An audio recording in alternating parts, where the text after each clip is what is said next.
검찰이 1심 판결에 불복해 항소하면서 선거법을 위반한 권영진 대구시장이 다시 재판을 받게 됐습니다. 대구 지역 수능 수험생 가채점 점수가 많이 떨어졌습니다. 수시 모집 쏠림 현상이 나타나고 있습니다. 경북도 내 교통사고의 16%는 만 65살 이상의 운전자가 낸 것으로 집계되고 있는 가운데 스스로 운전면허를 반납하는 고령 운전자들이 눈에 띄게 늘고 있습니다. 올겨울부터 자연재난에 한파가 포함되면서 한파 피해를 보면 정부가 최대 1,000만 원의 재난지원금을 지원합니다. 여러분 안녕히 주무셨습니까? 11월 20일 화요일 아침 대구 MBC 뉴스투데이입니다. 오늘 우리 지역은 대체로 맑은 가운데 아침 기온이 더 떨어져서 쌀쌀함이 느껴집니다. 아침에는 초미세먼지 농도가 다소 높지만 점차 낮아지겠습니다. 김영은 기상캐스터가 자세한 날씨 전해드립니다. 네, 오늘 아침은 어제보다 기온이 더 떨어졌습니다. 출근길 두툼한 겉옷이 필요하겠는데요. 대구의 아침 기온 4도, 안동 영하 1도, 영양은 영하 3도로 평년 기온을 한참 밑돌면서 날이 상당히 춥습니다. 낮에는 대구 14도, 안동은 13도 등 어제와 비슷한 기온 보이며 연일 일교차가 10도 이상 크게 벌어지겠습니다. 오늘 아침 내륙을 중심으로 안개 낀 곳 많습니다. 교통안전에 주의하셔야겠고요. 이 안개는 풀린 후에 우리 지역 조금씩 맑은 하늘 드러나겠습니다. 미세먼지의 경우는 오전까지 경북 곳곳에 초미세먼지 농도 높게 나타나는 곳이 있지만 찬 공기에 의해 점차 활동하기 무난한 공기질을 보이겠습니다. 이번 주는 우리 지역 내일 밤부터 조금씩 비가 내리기 시작하면서 목요일 오전까지 이어지겠고요. 기온 역시 큰 폭으로 떨어져 점점 쌀쌀해지겠습니다. 날씨였습니다. 선거법을 위반한 권영진 대구시장이 다시 재판을 받습니다. 검찰이 1심 판결에 불복해서 항소했는데요. 벌금 90만 원이란 1심 판결로 검찰과 법원은 모두 면죄부를 줬다는 비난을 받았습니다. 윤태호 기자가 취재했습니다. 권영진 대구시장 재판 1심 판결이 나온 지 닷새 만에 검찰이 항소장을 냈습니다. 1심 재판부가 선고한 벌금 90만 원은 애초 구형한 벌금 150만 원에 못 미치고 대구시장으로 두 차례나 선거법을 위반해 상급심 판단을 받아볼 필요가 있다고 밝혔습니다. 벌금 90만 원에 항소할 거면 벌금 150만 원을 구형한 검찰 판단이 애초에 잘못된 것 아니냐는 말이 나옵니다.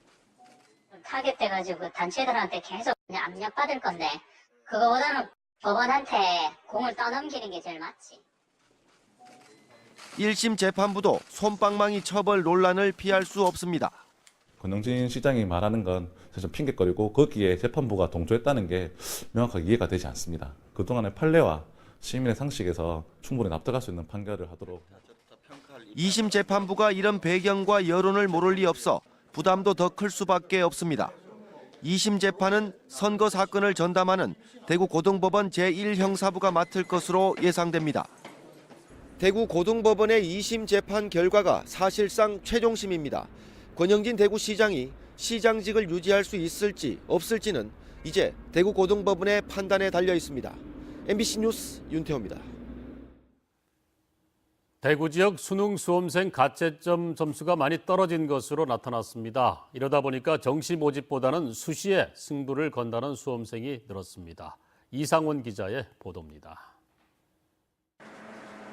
대구 진학지도협의회가 수능 시험을 친 고3 재학생 18,900여 명의 가채점 결과를 분석했습니다. 국어는 지난해보다 9.52점 떨어졌습니다. 수학가 4.4, 수학나 4, 영어는 5.12점이 낮습니다. 절대평가인 영어는 1등급이 지난해 9%에서 올해는 5.7%로 줄어 변별력이 높아졌습니다. 수시 모집 당락의 주요 변수가 될 것으로 보입니다. 수시 최장의 기준에 큰 역할을 하는 영어 과목이 어렵게 출제됨에 따라서 수시 최장력을 못 맞춰서 떨어지는 학생들이 많이 나올 걸로 예상되어집니다. 상위권은 원점수가 지난해보다 5점, 중상위권은 10에서 12점 정도 떨어질 것으로 예상합니다. 이 때문에 논술, 면접 같은 수시 대학별 고사를 준비하는 수험생들이 늘고 있습니다. 원래는 정시 점수 맞춰서 대학 진학할 생각이었는데 생각보다 그 점수가 안 나와가지고 수시에 집중을 해야 될 것 같습니다. 재수생 강세 현상도 많이 약해졌습니다. 재수생 강세 현상도 예전 수능에 비해 많이 약해진 걸로 보이는데 이는 수능이 역대 이래 너무 어렵게 출제되어 재수생과 재학생의 차이가 줄어들었기 때문으로 보입니다. 입시 전문가들은 지원할 수 있는 다양한 가능성을 열어두고 폭넓게 지원 방법을 검토하라고 조언합니다. 같은 대학이라도 모집 단위별로 영역별 반영 비율이 다른 경우도 있기 때문에 자신에게 유리한 영역별 성적 조합을 찾아야 합격 가능성이 커질 수 있다고 강조합니다. MBC 뉴스 이상원입니다. 유치원 입학 절차가 시작됐는데요. 사립유치원 파동으로 시스템이 바뀌면서 예전과 좀 다른 모습입니다. 길게 줄을 서야 하는 학부모 불편은 줄었고 문을 닫겠다는 일부 유치원은 지금으로서는 쉽게 그렇게 하기 어려울 것 같습니다.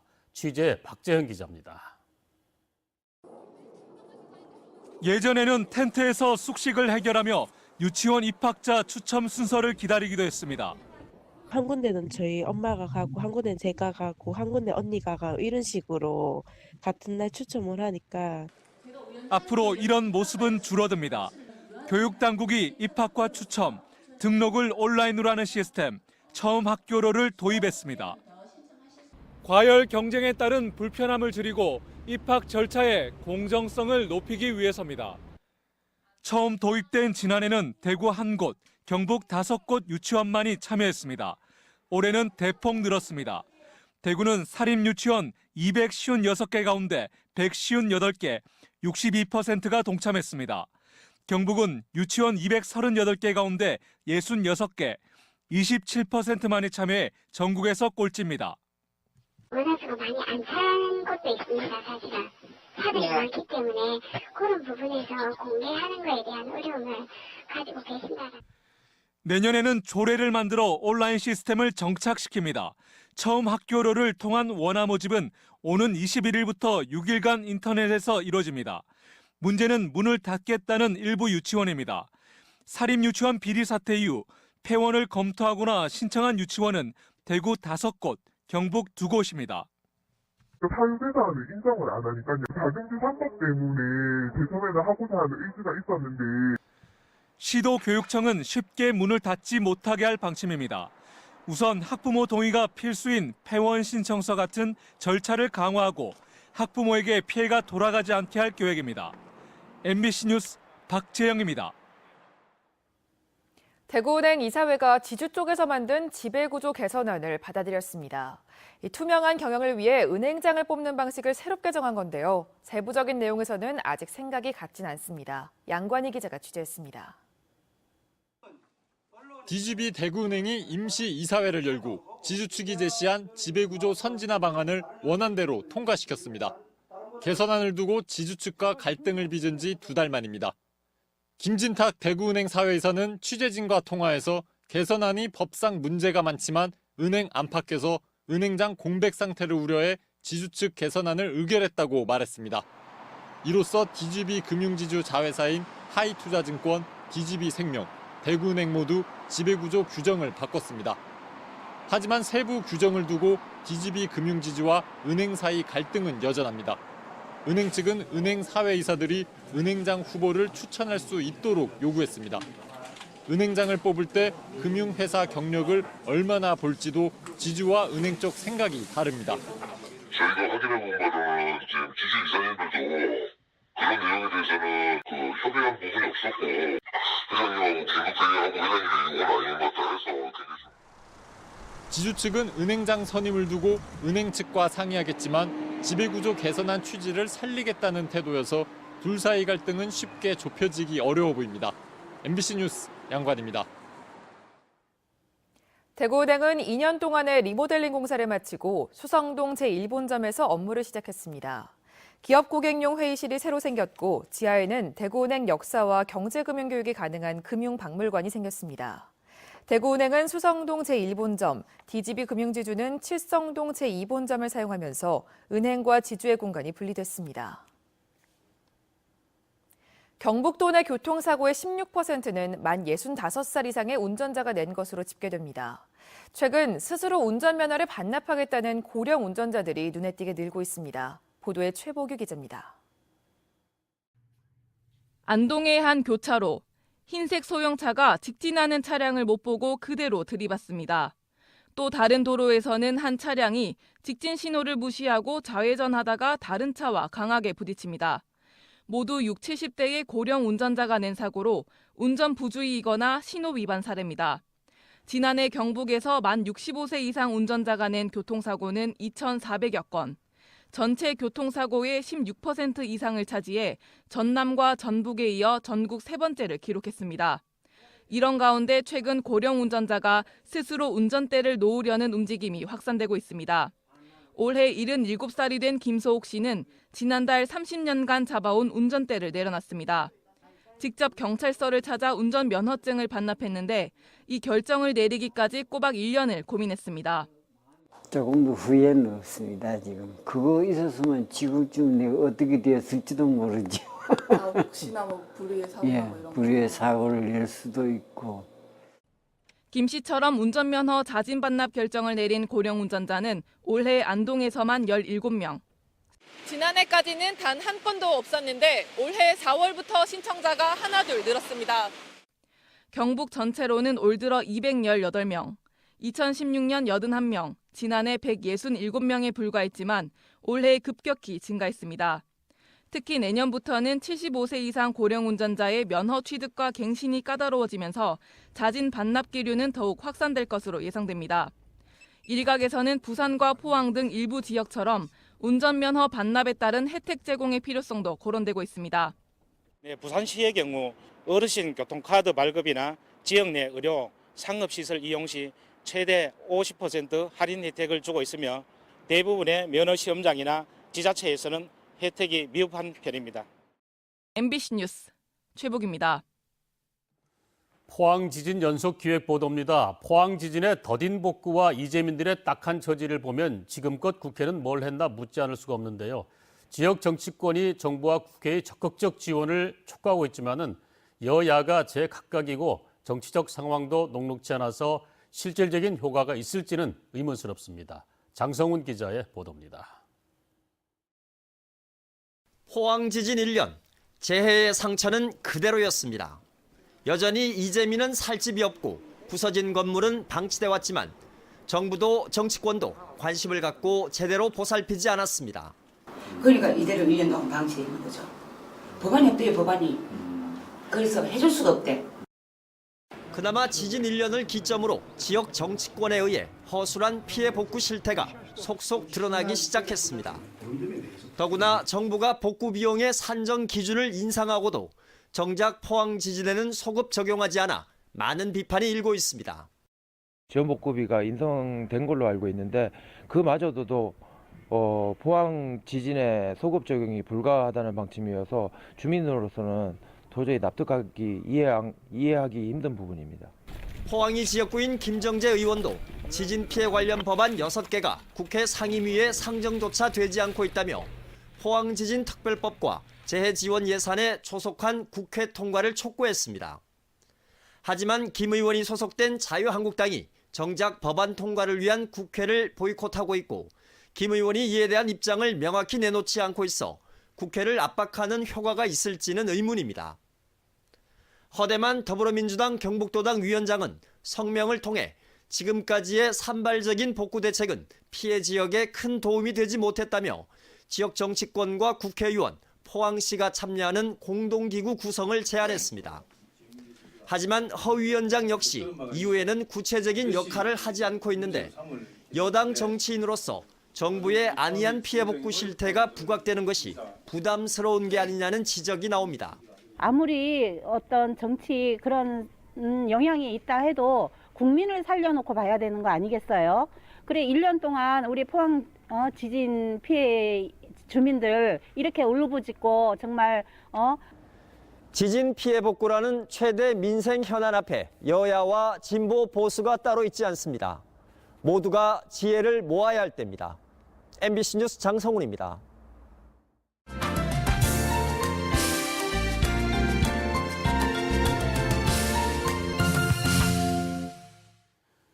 지리산 비경 중의 비경인 대원사 계곡을 거닐고 느낄 수 있는 탐방로가 조성됐다고 합니다.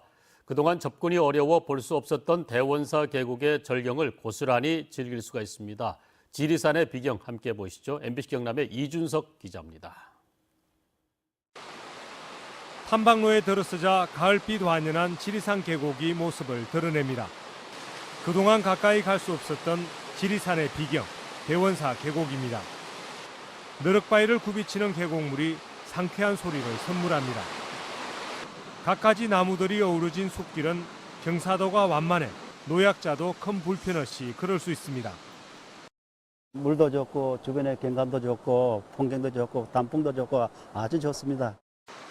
대원사 계곡길의 백미는 신라시대 고찰 대원사입니다. 비구니 스님들의 마음공부 즉 참선도량 3대 사찰 중의 하나로서 성철 스님이 출가하시기 전에 한 48일 동안 이곳에서 참선을 하셨던 곳으로 유명합니다. 대원사 계곡에는 현대사의 아픈 상처도 있습니다. 토벌대와 발치산들의 객전이 있었고 그분들의 많은 피가 흘렀던 계곡이기도 합니다. 탐방객을 맞이하는 대원사 일주문의 아름드리 소나무. 일제가 송진을 수탈해간 상처는 아직 아물지 않고 남아 있습니다. 지리산 국립공원 사무소 삼장분소에서 산골 마을인 유평마을에 이르는 대원사 계곡길은 3.5km. 지리산의 깊은 계곡과 우거진 숲, 산촌, 고찰의 경관까지 여유 있게 즐기며 3시간이면 왕복할 수 있습니다. MBC 뉴스 이준석입니다. 3대째 가업을 잇고 있는 한 시골 책방이 있습니다. 세월이 흐르면서 찾는 손님은 줄었지만 여전히 과거와 현재가 공존하는 공간으로 사랑받고 있습니다. 목포 MBC의 문현철 기자가 취재했습니다. 오래된 건물 1층에 자리한 책방입니다. 세월이 켜켜이 쌓인 낡은 서적과 갓 출간된 책들이 조그마한 책방 안에서 오묘한 조화를 이루고 있습니다. 일제강점기에 문을 열었던 이 책방은 지금까지 80여 년 3대째 이어지고 있습니다. 책이 귀했던 시절에 문학에 대한 갈증을 풀었던 동네 도서관으로 또 주민 사랑방으로 사랑받았습니다. 그때 김영석 씨 에세이가 그렇게 내 마음에 들더라고. 그래서 그놈을 2달에 걸쳐서 내가 빌려다가 본 적이 있어. 여기 사진 봤는데 비싸서 사들은 못하고. 장흥의 첫 서점으로 인근 완도와 강진에까지 각종 책을 공급할 정도로 번창했던 이 책방은 빛바랜 추억에 자리를 조금씩 내주고 있습니다. 온라인 서점과 대형 서점에 밀리고 북카페 등으로 바꾸는 쇠퇴 속에서도 책만을 위한 공간을 고집하고 있습니다. 그래서 주민들과 함께 또 독자와 함께 운영하는 그런 서점, 지금 도시에서 조금 생겨나는 골목 서점, 동네 서점처럼 국내에서 가장 오래된 책방 가운데 하나인 문화당 서점. 80여 년이란 세월이 아무도 흉내낼 수 없는 깊고 그윽한 책의 향기를 만들고 있습니다. MBC 뉴스 문현철입니다. 올겨울부터 한파가 자연재난에 포함되면서 한파로 인명피해를 당한 경우 정부가 최대 1,000만 원의 재난지원금을 지급합니다. 행정안전부는 대설과 한파로 인한 인명재산 피해를 최소화하기 위해 재난 및 안전관리 기본법을 개정한 만큼 한파 종합대책을 새로 수립하고 위기관리 매뉴얼을 제정하겠다고 밝혔습니다. 이에 따라 한파로 인명피해가 발생하면 사망 시 1,000만 원, 부상은 250만 원에서 500만 원의 재난지원금이 지원되고 경로당 난방비 지원은 월 30만 원에서 32만 원으로 인상됩니다. 대구공항 국제선이 더 늘어납니다. 티웨이 항공은 오는 29일부터 대구와 일본 구마모토로 가는 노선과 베트남 하노이를 오가는 노선을 정기 운항한다고 밝혔습니다. 다음 달에는 대구와 일본 사가, 필리핀 클락으로 가는 부정기편 운항을 시작합니다. 제주항공은 다음 달 22일부터 대구와 대만 타이베이를 매일 오가는 노선을 새로 취항합니다. 반려견의 목줄을 채웠다 하더라도 제대로 관리하지 않으면 처벌을 받습니다. 대구지검은 4살 남자아이를 물어 다치게 한 혐의를 받는 반려견의 주인 60살 A씨를 벌금 100만 원에 약식 기소했습니다. A씨는 지난달 10일 경산시 한 의류 판매장 앞에서 반려견을 데리고 산책하다 목줄을 적절히 조절하지 않아 반려견이 4살 B군의 허벅지를 물어 전치 2주의 상처를 입게 한 혐의를 받고 있습니다. 검찰은 목줄만 채웠다고 주의 의무를 다한 것이 아니라 관리도 잘해야 한다는 경각심을 주기 위해 약식 기소했다고 밝혔습니다.